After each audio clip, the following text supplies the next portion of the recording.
네, 반갑습니다. 초등 사이다입니다. 오늘은 우리 아이들의, 혹시 식사 시간 중이시면 죄송합니다. 우리 아이들의 똥 이야기 한번 해보겠습니다.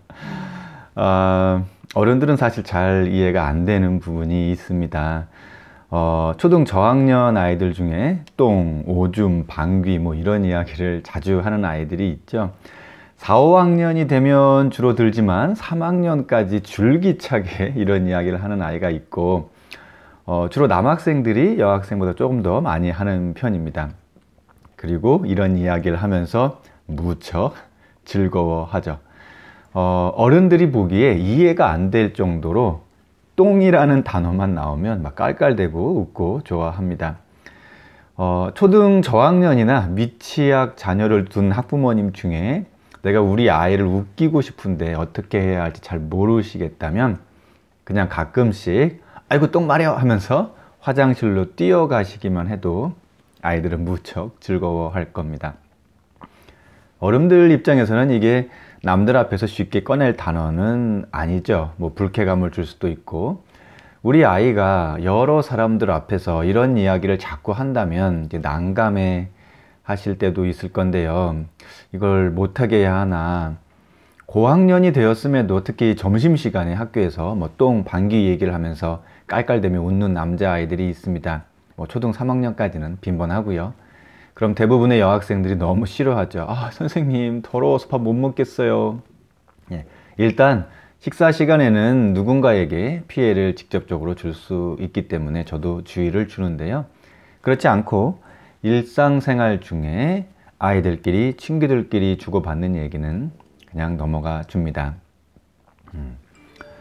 일상생활 중에 아이들이 어떤 식으로 이런 이야기를 하면서 즐거워하는가. 어른들은 도저히 생각이 미치지 않는 상황에서도 관련된 이야기를 꺼내죠.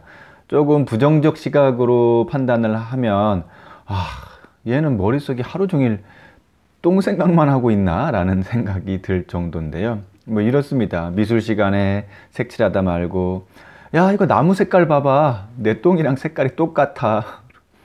또 뭐 점심시간에 비에 젖은 채 교실에 들어와서는 얘들아 내 체육복 냄새 좀 맡아봐, 이거 오줌 냄새 같은 게 난다. 뭐 하다못해 지우개로 이제 글씨를 지우다 말고 야 지우개가 똥 싼다, 이거 방귀 냄새도 날 것 같은데, 뭐 이런 식이죠.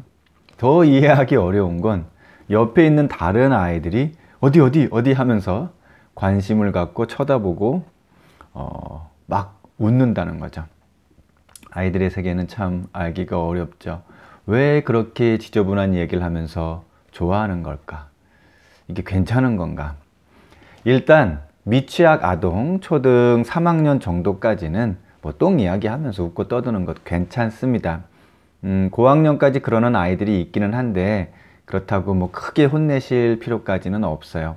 이 똥이 가지고 있는 상징성이 아이들과 어른이 다르기 때문인데요. 아이들은 똥이 더럽다는 위생관념보다 어떤 신기함 또는 대견함으로 먼저 다가옵니다. 좀 더 나아가서는 즐거운 자극도 되고요. 왜 똥이 신기하고 대견한 거냐고요? 네. 영유아기 때는 아이들이 자신의 배변 활동 결과물을 직접 볼 기회가 거의 없죠. 보호자가 바로바로 깨끗이 뭐 닦아주고 씻겨주니까요. 그러다가 이제 스스로 변을 가려야 할 즈음이 되면 이제 보이게 됩니다. 내 몸에서 나온 결과물. 이 결과물은 일단 신기함을 주고요. 뭐냐면 내가 내 몸에서 만들어낸 일종의 위대한 창조물입니다. 내가 이런 걸 만들어낸다는 사실 자체가 엄청난 일이고 신기한 일이죠. 그리고 또 볼일을 잘 가리면 이렇게 잘했다는 칭찬도 받습니다. 성취감과 함께 대견함을 느끼게 되죠. 그래서 기저귀를 갈아줄 때 부모님의 표정 참 중요합니다.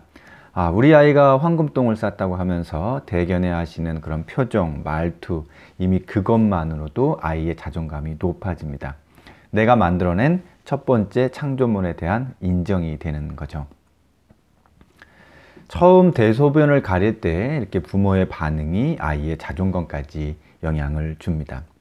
그런데 뭐 3, 4살까지면 그나마 뭐 내가 이해를 하겠어요.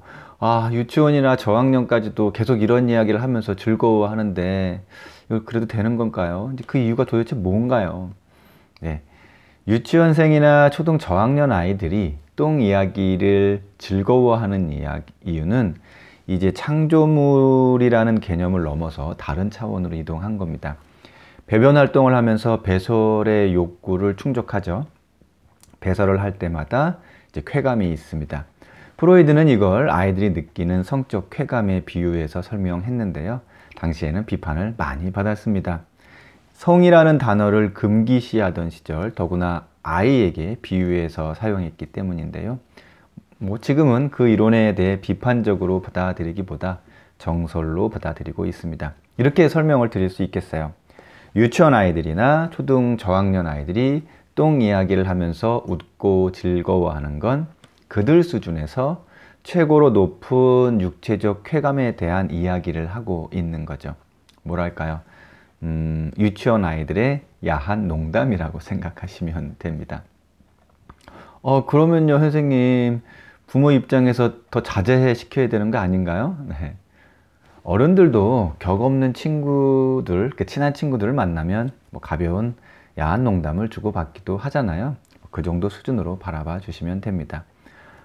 어른들도 야한 농담을 아무하고나 주고받진 않죠. 또 공식적인 자리나 어떤 격식을 차려야 하는 자리에서는 함부로 하지 않고요. 아이들 중에는 아직 그 자리 구별을 잘 못하는 모습을 보이기도 하는데요. 제 입장에서는 몇몇 아이들이 교실에서 똥 이야기를 주고받는 모습을 보면 그래도 우리 아이들이 지금 우리 교실을 친밀하고 안정감 있는 공간으로 인식하고 있구나, 이렇게 생각을 하고 지나갑니다. 그럼요, 선생님, 언제까지 아이들의 이런 대화를 일단 지켜봐 주면 되나요? 네. 대부분 고학년이 되면 자연스럽게 하지 않게 됩니다. 초등 저학년 시기에 오히려 똥 이야기 하는 것이 부끄러운 거고 더럽고 수치스러운 것이라고 강하게 통제하면 고학년이 되어서도 계속 똥 이야기를 하게 됩니다. 아이들끼리 똥 얘기를 하면서 웃고 떠들 때는 그냥 별일 아니라는 듯 스치고 지나가는 것이 좋습니다. 5, 6학년 사춘기가 시작되면서 똥 이야기는 저절로 수그러 들고요.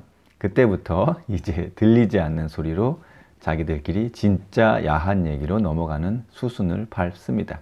지극히 자연스러운 절차고요.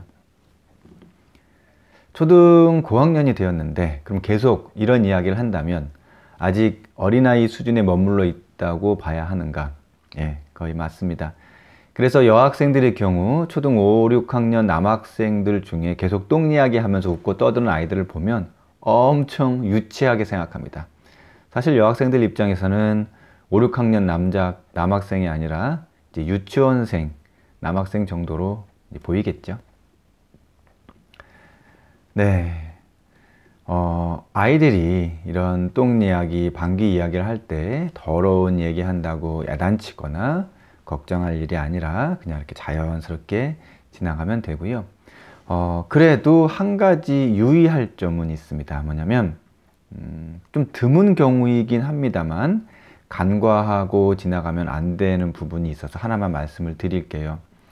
집에서는 엄마가 잘 몰라요. 왜냐하면 엄마한테 바로 혼나기 때문에 집에서는 잘 그러지 않는데 유치원이나 학교에서 이제 대변기 옆이나 또는 심지어 소변기 또는 대변기 뚜껑을 닫은 채로 그 위에서 볼일을 보는 아이가 있어요. 잘 모르는 상황에서는 누가 이런 장난을 쳤어 이렇게 생각하거나 또는 아이고 얼마나 급했으면 변기 뚜껑을 열지도 못하고 일을 봤냐 이렇게 생각하고 지나가실 수도 있는데요. 이런 겁니다. 적어도 유치원생이면 분명히 대변기에 앉아서 볼일을 봐야 한다는 걸 알고 있어요. 그러함에도 불구하고 실수로 한 번 그런 게 아니라 이런 일이 주기적으로 반복된다면 그 아이를 찾아서 유익 있게 살펴야 합니다. 가급적이면 심리 상담이나 치료를 받는 것이 더 좋고요. 무슨 말이냐면 그냥 자연스럽게 친구들과 똥 이야기를 하면서 풀어내는 정도로 해소를 하지 못하고 자신의 똥을 그 화장실에 들어오는 타인에게 노출시키는 행위거든요. 이건 자신의 성적 호기심과 욕구를 거의 조절하지 못한다는 의미로도 해석이 됩니다. 그냥 방치된 채로 이 상태로 성장할 경우에 청소년기나 어른이 되어서 성노출증과 비슷한 모습으로 심각해질 수도 있습니다. 아이들이 무척 좋아하는 동화책이 있어요. 강아지똥입니다. 책 표지에 하얀 강아지가 이제 쪼그리고 앉아서 응아를 하는 모습이 그려져 있죠. 그 표지를 보는 것만으로도 아이들은 재밌다고 깔깔댑니다. 어른들이 보기에 참 아름다운 이야기를 담고 있고요. 심리적 관점에서 보면 아이들에게는 자신들에게 허락된 가장 은밀하고 재미있는 이야기가 펼쳐지는 겁니다. 동화책을 통해 은밀한 똥을 바라보는 세상의 다양한 시선도 알게 되고요. 아이들에게 있어서 똥은 감추거나 통제당할 어떤 대상이 아닌 적당한 이야기를 덧붙여서 해소하는 대상입니다. 똥에 대해서 엄마 아빠에게 웃으며 말할 수 있는 저학년 아이, 무척 건강한 심리를 지닌 아이라는 사실 기억하셨으면 좋겠습니다. 네, 초등사이다는 우리 초등학부모님들과 함께 합니다. 오늘도 내일도 뚜벅뚜벅 걸어가겠습니다. 감사합니다.